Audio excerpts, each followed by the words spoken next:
Welcome to This Explainer. I'm Alex. And I'm Sam.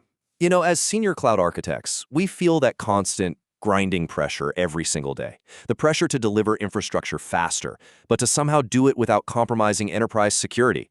It's a tough balancing act. It really is. And today, we're unpacking a massive paradigm shift that is completely transforming cloud operations as we know it. We're talking about finally moving away from those slow, manual, heavily gated tasks and stepping into a world of automated agility.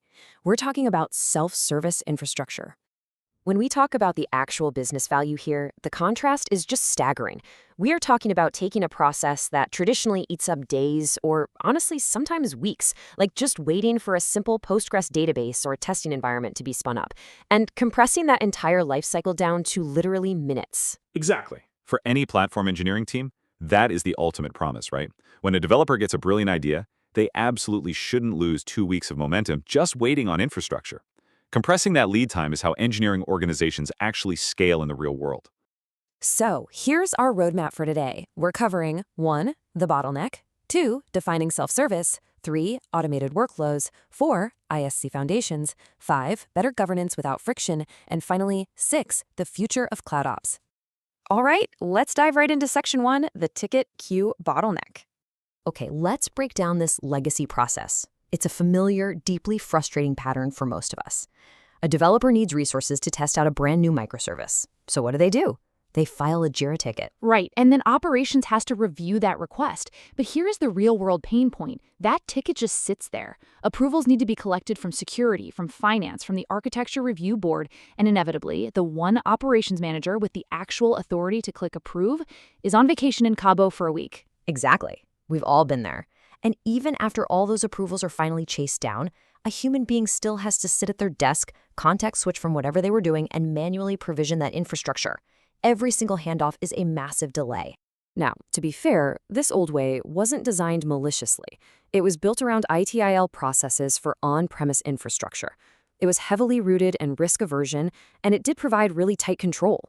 It did, for sure, but it creates unbelievable friction in a modern cloud-native world.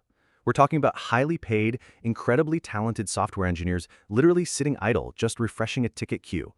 In organizations that live or die by their deployment velocity, treating developers to a slow, bureaucratic waiting game just doesn't cut it anymore. Which brings us to section 2, defining self-service infrastructure.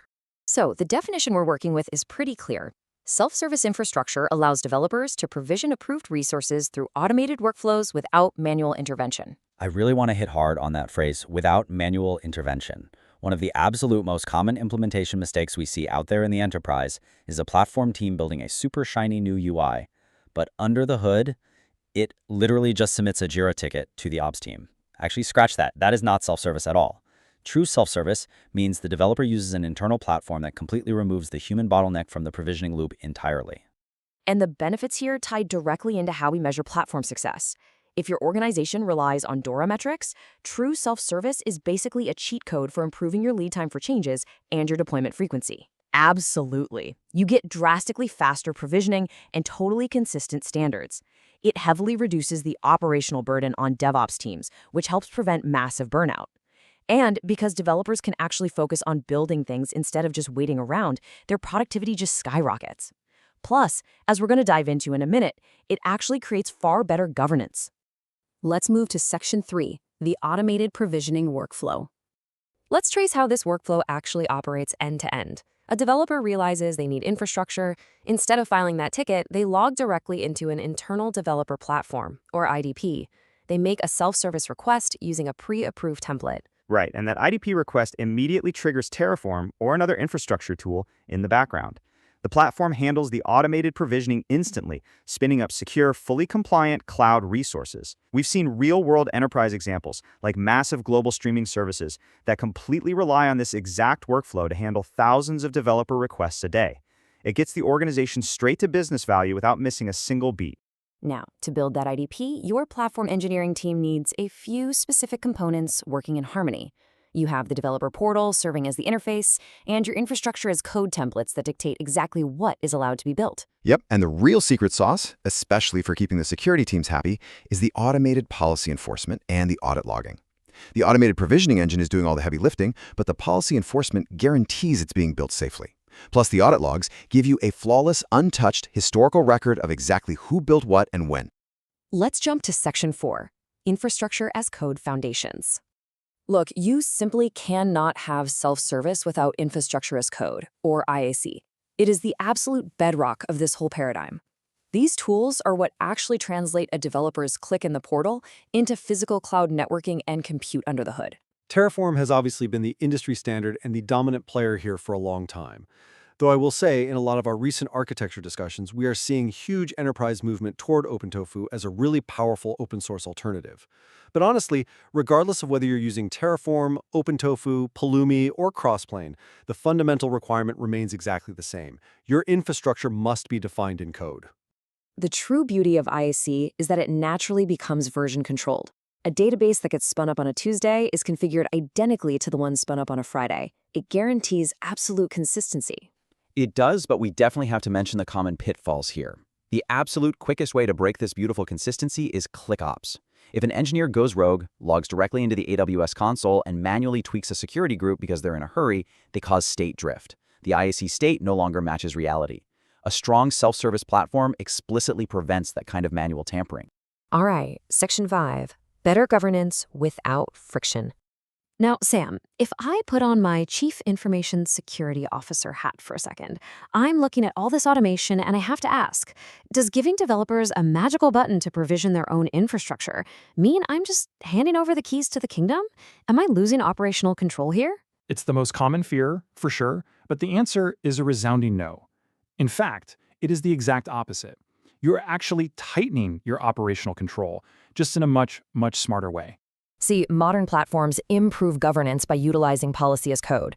We're talking about tools like Open Policy Agent, or OPA, and Sentinel. These tools create automated security guardrails. And that difference between guardrails and gates is absolutely crucial. You aren't relying on a tired human being to manually review a Jira ticket and hopefully remember to check a specific network routing rule. The platform literally intercepts the deployment. If a developer tries to spin up an S3 bucket with public read access, the policy as code engine physically blocks the build before it ever reaches the cloud environment. No exceptions. And this concept also extends directly to automated approvals. This isn't about having zero governance, it's about smart governance. If a developer requests a standard, pre-approved sandbox environment, it auto-approves instantly. Boom, they're working. Exactly. But if they request a massive multi-region production database cluster that's going to cost the company $10,000 a month, the workflow intelligently routes that specific request to a director for manual approval. You gain drastically better compliance, you totally eliminate human error on the standard stuff, and you generate a perfect audit log. Which brings us to our final section, the future of CloudOps. This quote really just perfectly captures the entire shift. Developers should request infrastructure in minutes, not wait days. High-performing engineering teams treat their infrastructure as a self-service product. Absolutely. The future of cloud operations isn't an IT service desk model where your own developers are treated like external customers filing bug reports. The future is automated, policy-driven, internal developer platforms. That's where the industry is going. So if you are an engineering leader listening to this and you're looking to accelerate your delivery, here are our practical recommendations. First, fully embrace automated self-service workflows to eliminate your operational bottlenecks. Second, implement a true policy-driven platform to act as your automated security guardrails. Third, heavily utilize pre-approved IAC templates so your developers don't have to start from scratch every single time they need a database. And finally, embed your compliance controls directly into the provisioning pipeline using policy as code. Don't audit after the fact. Prevent the non-compliance from ever being built in the first place. We want to leave you with this final, provocative question to help you evaluate your own architecture.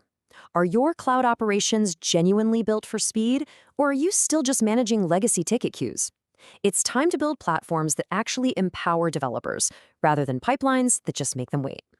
Thanks for joining us for this explainer, and we will catch you on the next one.